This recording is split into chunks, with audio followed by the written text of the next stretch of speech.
QI, where tonight we've gone rogue and we'll be ripping up the rule book in the company of this rowdy, rough-hewn rabble. A right ruffian, Jack Carroll.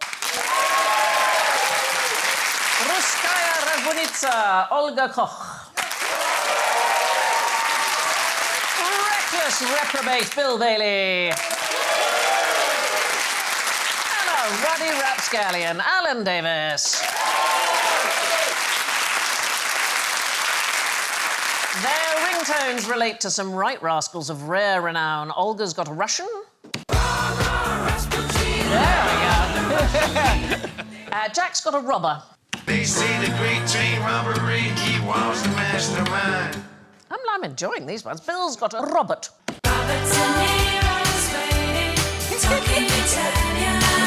And Alan goes... Rosie and Jim, Rosie and Jim. I mean, that's just creepy, isn't it? OK. Right, here are some words from the reign of Elizabeth I. What do you think that they mean? Well, number two's Bill. Top trickster. How dare you? Hedge Priest sounds like a 70s rock band, doesn't it? I like the idea of a hedge priest. Yeah. Just jumps out. Want a bit of absolution? Bit of absolution? Do you want a bit of absolution? Yeah. And cider. Cider, absolution. You're not far off, actually. Really? Weirdly, I know. It's quite close to the truth. Any idea, Olga, all those words? Oh, I've seen all of them on Grindr. Really? Yes. Which one is Grindr, darling? Is that... The gay one. Oh, right. I don't know. It's a dating app. Yeah. It's a... I mean, dating. Dating's a loose term. Really? Yes, I don't think dating. Oh, really? I don't think it's like, would you like to go take a turn around the park? Yes. No. Are you saying they are kind of wrong-uns? Yes. Are they rascals? It's a collective of Tudor rogues, is the thing. So they were recorded by a marvellous man called Robert Greene. He wrote a book called A Notable Discovery of Cozenage. Ooh. Yes, and it kicked off an absolute craze of people having guides to beggars and other sort of vagabonds. It became known as rogue literature. And we don't really know why it was called cozenage, but cousin seemed to be a word for a wrong-un. A rascal. So somebody's trying to elicit money from you under false pretenses. It's a con man. A con man. Yeah, so let's go back to the list and have a quick look. Now, you mentioned hedge priest. So medieval priests were paid by tithes, but supposing you couldn't afford to pay the priest... Yes. This would be an itinerant preacher who was willing to do the ceremonies that you might want, was willing to marry you, was willing to bury you. What I like is that they reinterpreted the vow till death us do part, and a couple could separate if they just stood over a dead animal in the road. Step lightly over this badger and all will be well. Yeah, exactly that. I think if I was a trickster, though, I'd pick a more subtle name than counterfeit crank. What do you think a counterfeit crank might do? Well, a crank starts the engine, doesn't it? No, Although they didn't have Yeah, they didn't have engines. I mean, yeah, no engines, so no, not that. crank. Well, No. crank like cranky, so he's like doing crimes, but he's not happy about it. Well, he certainly is not happy in his look A because... little bit crazy. Yeah, so a comedy... crazy counterfeiter. A pretend crank. It's a pretend crank, so it's somebody who pretends that they've got something wrong with them. Oh, right. There was a particular one called a clapper dudgeon, and they used to, it's very unpleasant, create superficial wounds by rubbing a mix of lime and soda and iron rust, and it caused sort of blisters and sores, and then you would trick people. The other way of tricking them, of course, was to cut the festering arm or leg off a corpse, you know, perhaps from a handy gibbet. Yes. And then pretend it was yours. Oh, just sort of have it stuck to your Well, arm. you could lie on the ground with a blanket and With a stick the nasty... And to what end, Sandy, would you do? To get people to give you Get money. money. To feel sorry for them. I'm dying one limb at a time. Yeah. Yeah. And you'd have to remember to not just pick it up with your good hand as well, Yeah. right? Oh, thanks very much. Go on, yeah. Can you put it right into the hand? What else? Come on, Jack, you pick one. Well, nips and foists sound like something a plumber would overcharge you to fix. Yeah. Oh, that's your nips and foists, right? Yeah. Well, ooh, that's going to set you back a bit. All right, Yes. Nip. Yeah. £40 a nip, isn't it? Really? Yeah. Nips and foists, names for pickpockets. So a nip used a knife to cut open a purse and catch the contents, and a foist dips their hand into the... Surely that's a cut purse. Is another name for it. In fact, there's a very famous play called Mole Cut Purse. Olga, you pick one. What have we got left? Crossbiter. Do you want to have that one? A crossbiter. I mean, who would like eat like a vampire? It's a vampire. Somebody pretending to be a vampire. Yeah, they hate Jesus. They're like, oh, let's get rid of this. It was a common con. People who pretended to be vampires and hate Jesus. It was- Yeah. No, so it's a rogue, obviously, Yes. who poses as a prostitute's drunken husband. Oh, that'll. Yeah, that one. Burst into the room. What are you doing? Oh, no, it's the prostitute. Yeah. The sex worker's husband, Tony. Sorry. Sex worker's husband. Yeah, we're Tudor times, darling. Prostitute's absolutely fine. And the last one is Bear-top trickster. Bear-top trickster. Someone without a hat, Someone who does sort of, yeah, again, like a nipple hat. nipple... you doing? I mean, somebody with their top off Yes. doing tricks. With Juggling. Juggling. Woo! Woo! Hey! No. It's like, look here, and then his partner goes and does some bad stuff. Yes, it is exactly right.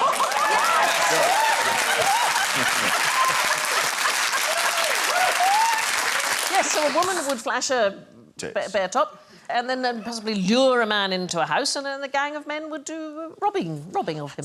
Really? Yes. But how long is that going to bamboozle a man, though? I mean, how much bamboozlement is there in? Hey, I mean, an hour, just yeah. Keep going. That's great. Or I just think- a couple of, 10 I think seconds. you'd be surprised how Really? easy some men are, darling. What do you mean? Moving on. There's quite a lot of these. Dummerers were beggars, this is bizarre, who pretended to have had their tongues cut out while they were abroad because they had been disrespectful of Muhammad. I do not know how they explained this to people. No. Laminated card. Laminated Yeah, card. just That's say, right. yeah. Done cut out abroad of Yeah. dispense Mohammed. Very hungry. Tom O'Bedlam was somebody who would pose as a madman. Wandered about shrieking, "Poor Tom, mad Tom." I've seen a modern version of this in Hammersmith, in West London, where somebody was pretending to play a keyboard. He had an electronic keyboard on a stand in the shopping centre, and he was playing the demo button on the keyboard. So the keyboard was effectively playing itself. He pressed the demo button. Yeah. It was going... and he was just doing this on the keys, like this. And me, being a sort of, eagle-eyed musician, other shoppers not bothered, I went up to him and I said, "Oi." I said, "You're not playing that, are you?" And he said, with the most extreme venom, perhaps I'm going to have to swear here, he just went, "Fuck off." Leave me alone. I've got a good gig going here. Get off. My mum and dad said I should never have bought my granddad that keyboard for Christmas. Coney catcher is another one I like, which is a general name for a swindler. So it was common for criminals to call their marks rabbits. That was the thing. And coney is an old word for Rabbit, for yes. a bunny. So things like loaded dice and so on. This is a really simple trick. One of the things that you would do as a coney catcher is you would approach somebody from behind, put your hands over their eyes and say, "Hey, guess who?" And then go, "Oh, I'm so sorry. It was a complete misunderstanding. I thought you were a friend of mine." And then while all that, "I'm so sorry," and patting them down and being apologetic, you nick their purse. I feel like I'm giving out top tips now. Hundreds of years too late. Yeah, that's not anyway, this first book that I was telling you about, written by Robert Greene, he is considered to be England's earliest professional author. This is actually a picture of him. So, what? Yes. To be fair, darling. Didn't get in the sack for inspiration. Now, I'm going in the sack, love. I'm getting all the best ideas in the sack. he's wearing a burial shroud. I'm getting in the burial shroud, love. You said that like that made sense. Yes. A burial shroud helps me think. He was the country's foremost romance author, apart from writing all about rogues. He wrote a book called Mammalia, a Mirror or Looking Glass for the Ladies of England. The sequel has a very good subtitle, wherein, with perpetual fame, the constancy of gentle woman is canonised, and the unjust blasphemies of women's supposed fickleness breathed out by diverse, injurious persons by manifest examples clearly infringe. I mean, it's catchy. Catchy. Yeah. Like Yeah. Richard and Judy's book club. Yeah. You're there. He's said to have died aged 34 in a manner that I think I'm probably going to go in. It was a surfeit of pickle herring and Rhenish wine. He's probably best known today for making the first contemporary reference to Shakespeare. Any thoughts what that might be? Overrated? Overrated? Well, he thought so. He called the bard an upstart crow. Oh, I see. That is a phrase that's kind of about at the moment. Now, a good criminal needs to work on their getaway, so I want you guys to reinvent the run. What ideas could you suggest to make life easier for runners? Well, as someone with cerebral palsy... Yes, darling. I have spent a lot of time thinking about how I'd rework my running style, and I think it goes beyond a simple matter of technique, to be honest. I think there's something deeper at work. Yes, something more philosophical. Yeah. But has anybody got any thoughts about it? We know how you run normally. Can anybody sort of mime how you run normally? You run... Wow. It's like you've turned into a cartoon. What? Do you run? Alan, Olga? you're doing it all... I mean, there is no problem a Russian athlete hasn't tried to solve with steroids. So. Yeah. At school, I won the 400 metres back running. I run backwards faster than I can run forward. This is an event he's staged entirely alone. Would you like to show us? All right, yes. Can you do it down there? Yes, can you I do will. it in the front OK. there? Hang on. Right. So this is me running normally forwards in the traditional style. Bill, that's Right. surprisingly camp. Surprisingly camp.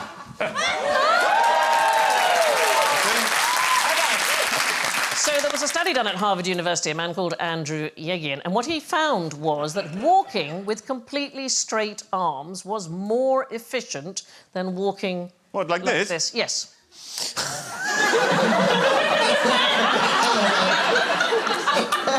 It looks like I've got some live animals in my pocket. Try running with straight arms. Running with straight arms, Yes. all right. OK. Try that, yeah. Here we go. Yeah.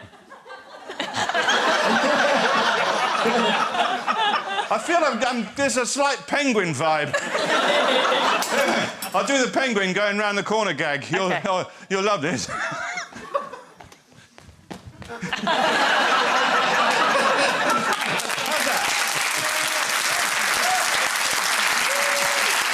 That's marvellous. So this study, which was in 2019, what he discovered is that running with straight arms instead of them bent makes no difference, actually, to the speed or the efficiency. So they gave everybody oxygen masks and asked them to walk and run on treadmills trying these things, because obviously if you use more energy, you're going to need more oxygen. Yes. Walking with straight arms, actually more efficient, uses 11% less oxygen than walking with bent arms. And when it came to running, it made no difference, really, in terms of oxygen consumption. So the truth is, we don't really know why we run with bent arms. It's just that everybody seems to think it's harder to run with straight arms. It's possible it feels like your head is more stable. Possibly you get less fatigued because your shoulders are moving. We don't know, but there was somebody who did invent a brand new way of running. He was an Australian farmer called Cliff Young. He was 61 years old in 1983, and he signed up for the Sydney to Melbourne ultra marathon. OK, it's 875 kilometres. It's a really long way. Lots of elite runners. And he turned up at the start in overalls and Wellingtons over his work boots, right?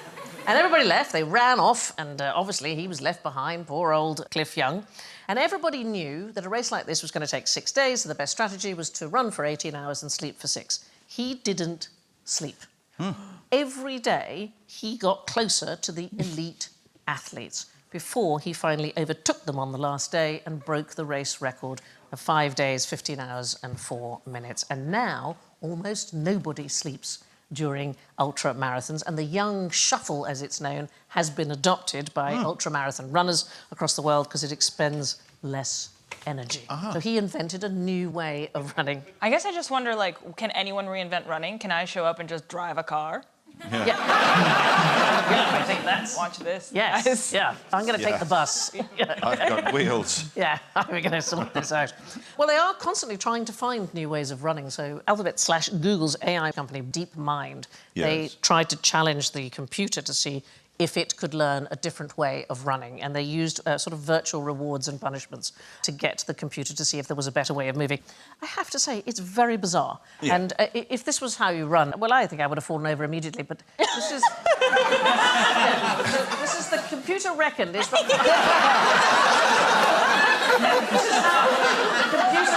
I mean, I run it. Just fell over in the middle of... It's fallen over again. Well, the idea was that you're training the computer, and every time it fails, it has to start again.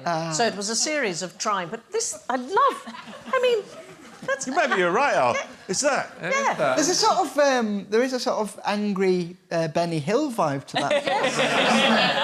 Yes, there was. I love this a new attitude to physical sport. When swimming, for example, I very much adopt the style of the Queen Mary coming into port when I so it's very. I'm much more as if someone dropped a toaster in the bath. I'm very much more sort of...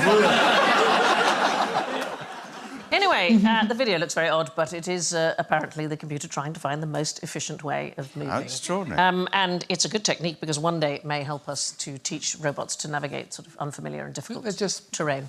Watch Usain Bolt and think that's probably how you run. Right.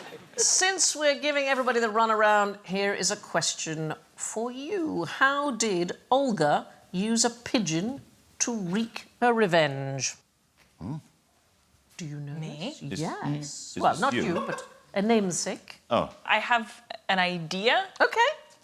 The only other Olga I'm competing with on Google search, which I check every day, is the woman who brought Christianity to Russia. Okay, and what can you tell me about her? I know how her husband was killed, and that wasn't pretty. Go on then. So they took two birch trees and they bent them, and then they tied his legs to each tree, and then they let the trees go. Yeah, that is So correct. sorry. oh my God. Yeah, He was attached yeah. to both. I mean, not for long. No. No. So he was rent asunder. Yes. By a neighbouring tribe, the Drevlians, and she was terribly unhappy. So she decided to get revenge. Terrible. So this is the Russian saint Olga. She came from the city. Is it Pskov? Skov. Skov. That's too many consonants. It is, isn't it? Yeah, yeah. Anyway, she decided to get her revenge. So what she did was she laid siege to the capital of the Drevlian people, Iskorosten. Shall I just say it quickly? Oh, just go for it. Yeah, Iskorosten. Totally nailed it. Which is now in the Ukraine. So what she did, she laid siege to the town, and she said she would only accept surrender in the form of a tribute of a pigeon and some sparrows from every single household. So everybody thought, that's not too bad. So the Drevlians, they all sent these birds out, and she ordered a piece of sulphur to be tied to each bird's leg and ignited, and the birds were released. They all flew home and burnt the city to the ground in moments. Good Lord. I know, you're, as a bird lover, you're horrified. I'm horrified by that. I know. And fascinated at the same Yeah. time. Yeah. They obviously weren't brave modern-day pigeons, otherwise they'd have gone, no, I'm not doing that, give me some chips. Yeah. That's Yeah, I've seen a few London pigeons who would have just run that off. yeah, sulphur, I'll just run that off. Yeah, that's all right. Bit of sulphur in it. I'll dip it in Trafalgar Square fountain. There we go. Right, OK, where's that Nando's? There's also another marvellous Russian woman who wreaked revenge called Maria Oktyabrskaya. Oktyabrskaya. Yeah, that. So her husband was killed by the Germans near Kiev in 1941, and she sold all her belongings to buy a tank. She bought Brilliant. a T-34 medium tank. I don't know if they come in small and large as well. It's for sale, though. Well, apparently she just went and got one, and she said she was going to give it to the Soviet war effort on one condition, that she be the one allowed to operate it during battle to avenge her husband. So the State Defence Committee agreed, and she had 5 months of training. And then in 1943, she was aged 38, she was fighting on the front line, driving her tank with the words, "Fighting girlfriend," written across the thing. She fought in numerous battles. She rose to the rank of sergeant. Very sadly, she was killed by shell fragments in January of 1944, but she was posthumously made a hero of the Soviet Union for her bravery. I love her. You just think, what shall I do now? Pigeons are out. I'll buy a tank. Yeah. Pigeons themselves, of course, have the ability to wreak revenge. They can recognise humans who have wronged them in the past. Yes, this is a Good worrying to know. thing. That is good to know. So they did a study at the University of Paris, West Nanterre-la-Défense. They got two researchers, similar builds, similar skin colour, wearing different coloured lab coats, and they got them to interact with some pigeons. One fed them and one chased them away. And repeatedly, when they returned, the pigeons would flock around the one who was kinder and avoid the other one. And even when they swapped lab coats, so they were swap the colour. Yes. They recognise their faces. Yes. They reckon they can recognise face and gait as well. Perhaps if you're running with your arms. There he is. That's the one. One group that pigeons are best to avoid are hairdressers. This is a bizarre thing. So they did another study at the University of Lyon. Pigeons who live near hairdressers have fewer toes. Huh? I know. It's probably the only thing you'll remember when you go home. Hold on. Yes. What is that? So pigeons landing on people's heads while they're having a haircut? Something off the pigeon, sir? Yes, please, just the toes. No, it's that apparently they get them entangled in human hair that has been incorrectly disposed of, and it causes them Good to Lord. lose toes. And where was this again that we mustn't go? Hairdressers. Oh, yes, okay. I think you're fine. I'm fine. Yeah. Remaining in Russia, what's the most powerful drink in history? I'm going to just... Yes! Vodka.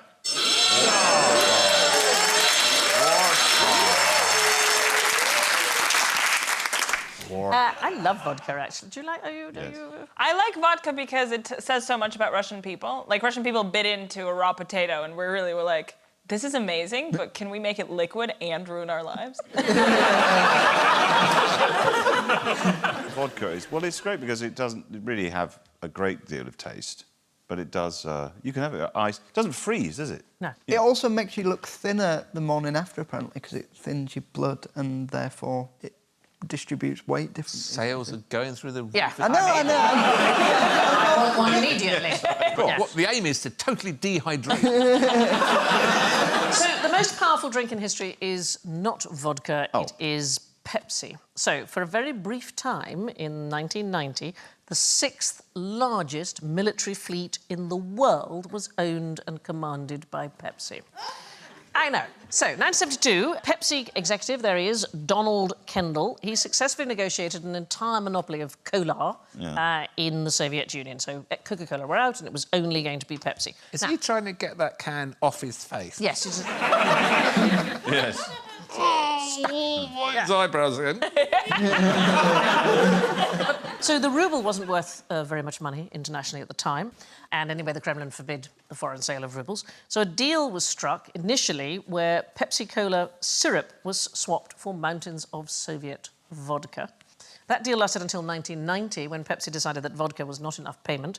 So Russia agreed a $3 billion deal that everything would be paid in Soviet warships. The official units in Russia are mountains of vodka and warships. Warships, yes. They got 17 submarines, a frigate, a cruiser and a destroyer for their drink, and they briefly became the 6th most powerful navy in the entire world. And then he eBayed the lot.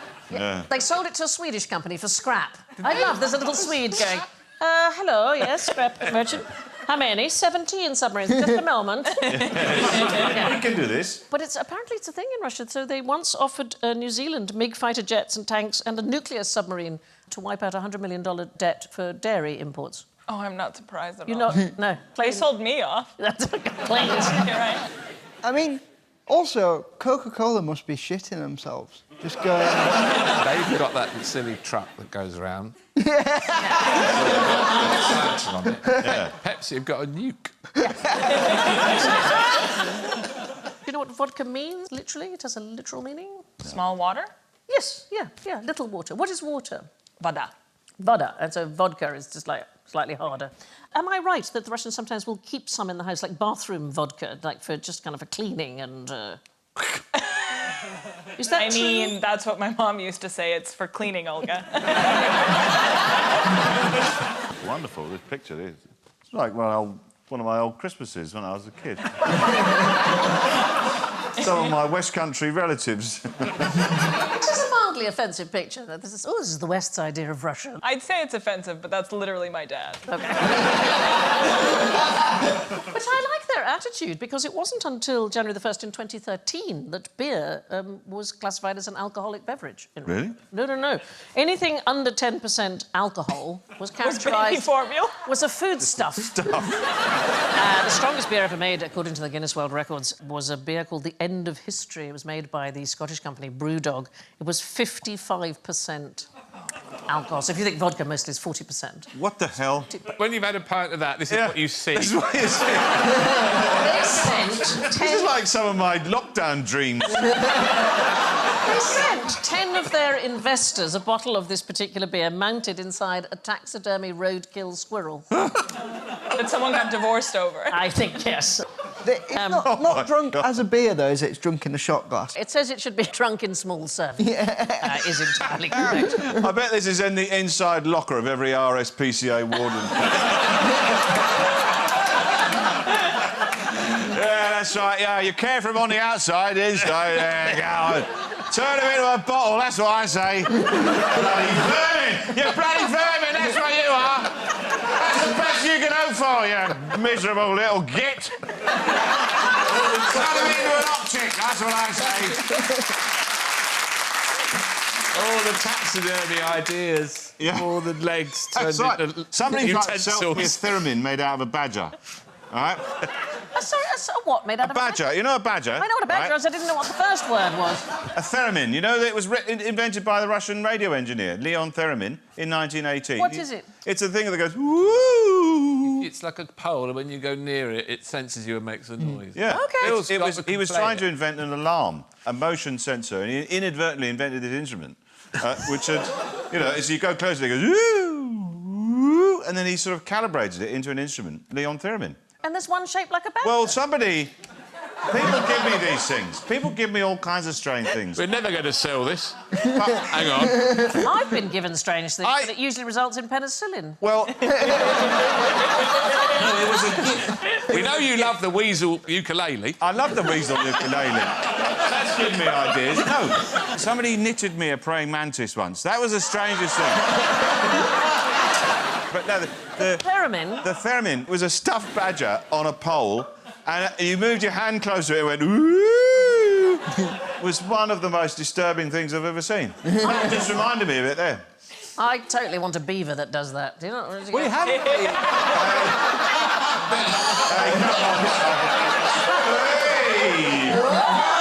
calm down. Just behave yourself. I want a beaver that does that. I want a beaver that does that. All right. You can't help it. You'll have to wear earplugs.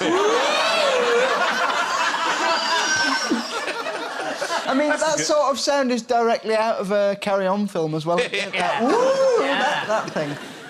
Be careful if you're ever doing a deal in Russia, as they might add shipping. Come on. What one rogue item should you always keep in your wallet? A condom that isn't expired. Oh.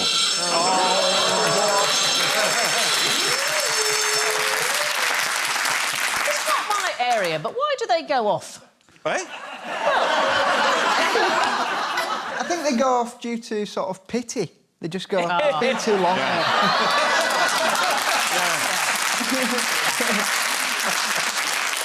No, not a condom in the wallet. So there was an experiment done in 2009 by Professor Richard Wiseman of the University of Hertfordshire, and his team dropped 240 wallets all around the city of Edinburgh, and each one contained pictures. So some had a really cute picture of a baby, some had a puppy, some had a family portrait, and some had a picture of an elderly couple, and some had no pictures at all. 88% of the wallets with the baby photo in were returned. The puppy, 53%, the family, 48%, the elderly couple, 28%, no photo, 15%.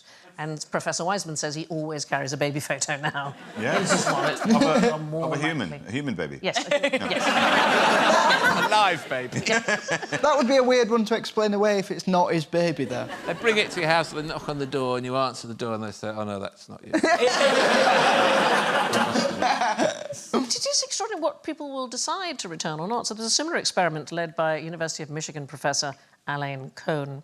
They distributed 17,000 allegedly lost wallets in more than 350 different cities across 40 countries. OK, some of them had no money in them at all. Others had the local currency equivalent of $13.45, and they wanted to see who would send the money back. So let's have a look. Which of these wallets do you think are most likely to be returned? Is it the empty wallet? Is it the one which has got a little bit of money in it, or the one that is absolutely jam packed with money. I would say the one that's jam-packed with money because people feel like there might be some legal ramification if they stole that one. Well, you're absolutely right. Good. So the assumption of Cohen and his team was that the one with lots of money in it, people would be the least likely to return it. And in fact, they did a survey of 250 economists, and they all agreed, definitely, the one with lots of money in it, not going to be the one that gets returned, which shows you what economists know about money. So 72% of the ones filled with cash were returned. 61% gave back a little bit of money, and 46% gave back the empty wallet. So I think people are nicer. Generally good. Do you remember the Lost Property Office? At railway station. Yes, there used to be an office, didn't there? And you could go and see if somebody had found your leg. The numbers are absolutely staggering. Number of umbrellas, Yeah. public transport, and phones in handbags. Like 1,000. I reckon a pigeon's gone there to look for one of its legs. Anyway, no police force in England and Wales handles lost property anymore. It's not a thing. It stopped in 2017. They'll accept anything with personal data on it, so a phone or a But computer. anything else, what they do is just incinerate it. They just don't have anything to do with it. They'll accept money and pornography. Money, pornography, drugs. Anybody? Passports, anything linked to crime, but nothing else will. They won't take anything else in. You're sort of responsible for it if you find it. They won't take So they won't touch it even now, perhaps. They'll just travel on the trains for eternity, just back and Yes, forth. backwards and forwards, Till someone umbrellas, claims it. yeah. But the police are not, it's not a thing, they don't involve I got off a themselves. train once and left my bag on it. It's not my best anecdote, Sandy, I'll give you that. It's not bad. I thought it was strong. I thought it was Left the strong. train, Yeah. I left a bag on a train. Yeah. Once I was in a double act and only one of us got on the train and did the gig. So, you know, the rest is history. No, I'm just saying... Who was your double act? yeah, Martin. Yeah, he was a lovely fella. Is he still doing the... Yeah, no, not doing the old... not doing the comedy, no. And you? Me, yeah. I kept going with it. I've tried, you know, Just checking. plugged away. Bill and I First realised couple of years, he'd look to his left and there was no one nobody was there. down in there. We realised, Bill and I, the last time we gigged together was in a church, which seems very unlikely. Oh, gosh, yes. That's right. Did you do any cross-biting? Yeah, loads of cross-biting, and I finished off with the bear top. And then for a finale, she went, woo!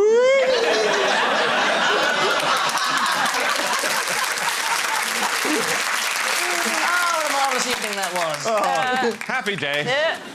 Now, what kind of creature loves devouring books? A nerd.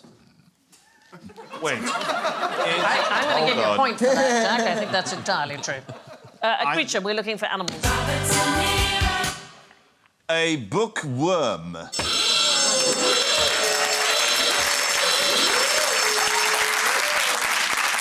Which is incorrect because... But because worms can't read. No, there's no such thing. Oh. Yeah. What? Mostly it's beetles, things that eat books. Beetles are at their hungriest and most destructive at the larval stage. I have to be honest, they do look a bit like worms at that point. And this is what I like. Each species of book-eating beetle has a different appetite. Oh. Yeah, so some of them like vellums, others favour paper, some like the bindings leather, some like glue. A little bit of romance. Little bit of science fiction, yeah. It's like reading James Joyce or something, like a really difficult meal for them. Like, Or it's like really low, really chipper work. I've just had a couple of lines of poetry. I'm banging. I'm out for a night out. They have been known to burrow a single hole through a 27-volume work. So Oh, that's annoying, isn't it? I know. Whole set. all the way through. Little shit. So there are several ways of getting rid of them. One is to freeze the infested books. Yes. So there was an infestation of Italian bookworms at Yale's Bernecchi Library, and what they did was they froze them to minus 36 degrees Celsius for 3 days. But there's two marvellous libraries in Portugal, 18th century libraries, and they have a fantastic, I think rather lo-fi bug prevention system. They have resident bats. So the Biblioteca Joanina at the University of Coimbra and the Palace Library in the Palace of Mafra. This is the Palace Library at the Palace of Mafra. Isn't it stunning? Absolutely Lord. stunning. Opened in 1755. Yeah. And the bats live behind the bookcases. in these rather ornate reading rooms. And they set the bats free every night and they eat all the insects, the bibliopests. But did they not? They shit everywhere. Well, so what they have to do is they have to about put the animal banana? skins all over all of the furniture, and then they have to de-poo it in the morning to get come rid of all the I mean, bat that poo. surely there's more work there than there's... I mean, really? These are very, very rare books that cannot be eaten. Wow, there's a weird sentence. These are... oh, this is a very rare book. This cannot be eaten. This cannot be eaten. Yeah. No. Have they Do not eat thought this. about getting new copies of all the books? Can't eat a Kindle. So. Probably do that whole library in one One pad. Kindle. Yeah. Really? On a USB stick. I mean, how beautiful would that be? Still have the ornate architecture, just as one shelf with a USB on it.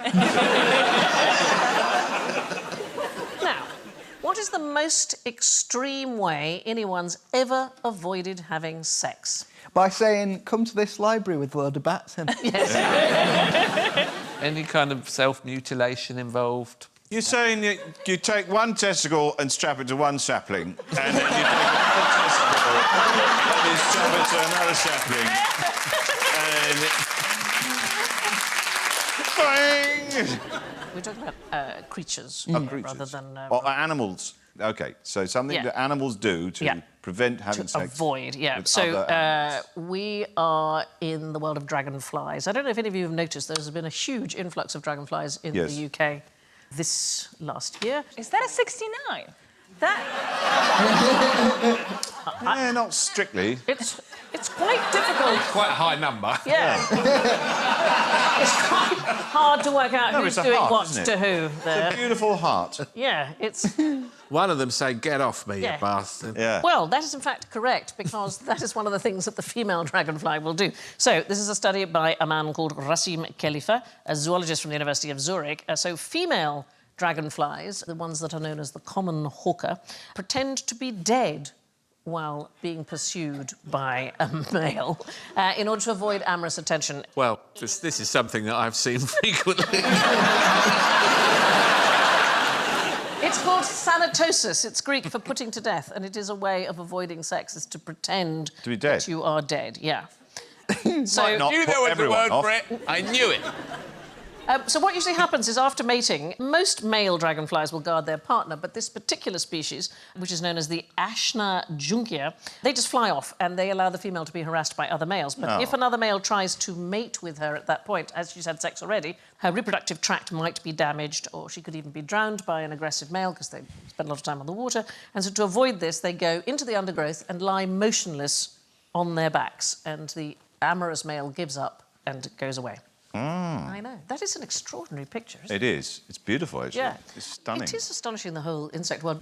Years ago, we talked about a male arachnid who gives a gift to a female to allow him to mate with her, but the gift is often fake, and she doesn't realise until he's had his way in Scarpard. The bare-top prankster. It's a bear top trickster. Well, there is a spider species called the Pisora mirabilis, and these males go one even further. The male initiates sex by presenting the larger female, OK, with a tasty snack. Yes. Like, I don't know, would it be a fly? Maybe it would be a tasty snack. Of course. And while she distractedly tucks into it, he begins copulation. And then if she tries to make off with the gift, he plays dead and holds on to the present so that she has to drag him with it. And I know. And then when she stops, he springs back to life and has another go at it. I've seen a version of that a very late night near a bus stop with a kebab. Come back, I bloody love you. Now we venture into the roguish round that's really good for nothing. General ignorance. Fingers on buzzers, please. Why is the River Thames brown?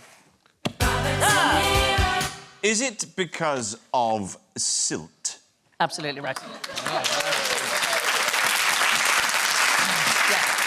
Tidal currents. So it's nothing to do with pollution, which you might think. It's silt and sand. There was a time when a lot of waste flowed directly into the Thames. In fact, in 1957, the Natural History Museum declared the Thames was biologically dead, and it had become a sort of foul-smelling drain. But a new modern system of sewage was put in the 1960s, and Today, it's said to be one of the cleanest rivers in It certainly the is. world. 138 seal pups counted in 2018. Want to Sharks. drink a cup of it, though, would you? You wouldn't want to drink a cup of it. But I had to do some filming, and I was standing on the very top of the O2, which we can see there. I took a photograph. There was a seal. I mean, it's not a very good photograph because it was miles and miles away.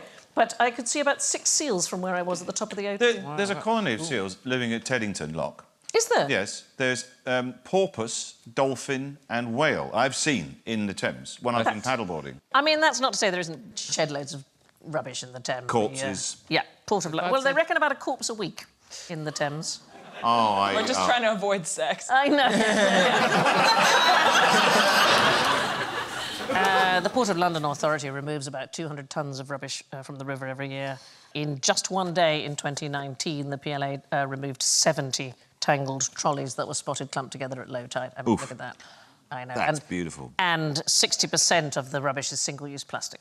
So, Yes. you know. Please use a reusable bottle, people. OK. The colour of the Thames is mostly down to silt. There is still some pollution in there, but mentioning that just muddies the water. Right. What is this wave called? Big. Freak. It's a freak wave. It's not a tidal A wave. massive wave, big Massive wave, storm freak. wave, wall Look of out. water.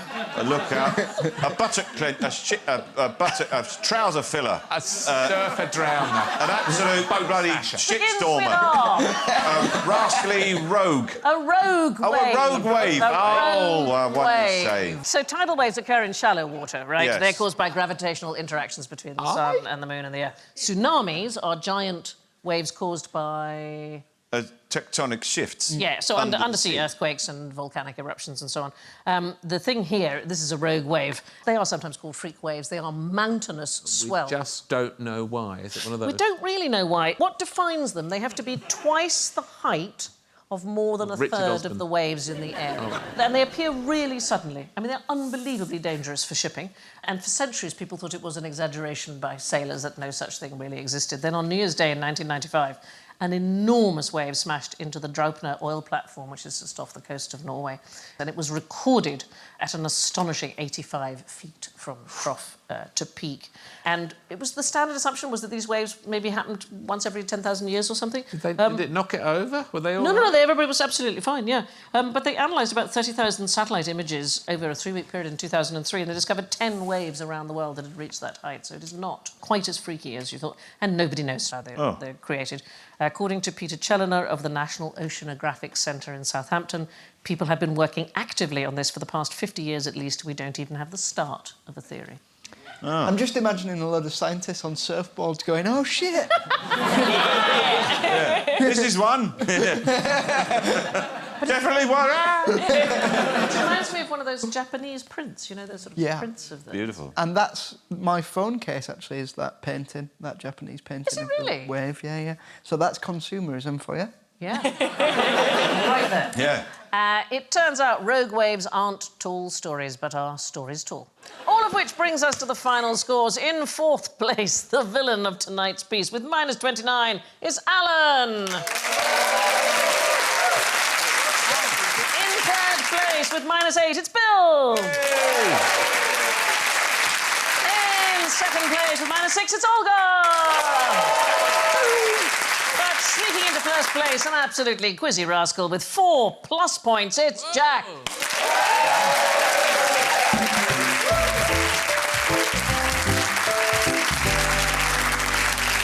It only remains for me to thank Olga and Bill and Jack and Alan, and I leave you with this impish tip from Steve Martin. For sincere advice and the correct time, call any number at random at 3 a.m.